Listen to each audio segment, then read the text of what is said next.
bueno, nik oso gaztetatik garbi xamar eduki dut idaztea gogoko nuela eta idaztearekin lotura izango zuen zerbait ikasi nahi nuela, kazetaritza iruditu zitzaidan afizio egokia edo.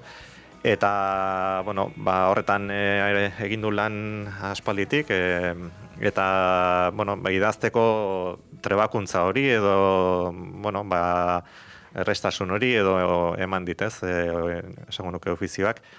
Eta gerora konturatu naiz, ofizioak bezain beste asko eman ditela, iaia irakurtzen eta idazten etzekien persona batek, ez? Eta, amazenak, adibidez, zuen eskolara joateko aukerarik izan, eta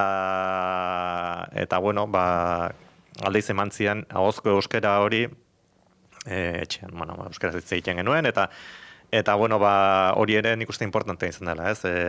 Atxetik, oharkabean, nahi gabean jaso duan hizkuntza hori, gehitu eta ofizioak ematen duen, kazetaritzak eman dezaken trebatze hori, zailtze hori idazte kontuetan, eta gero,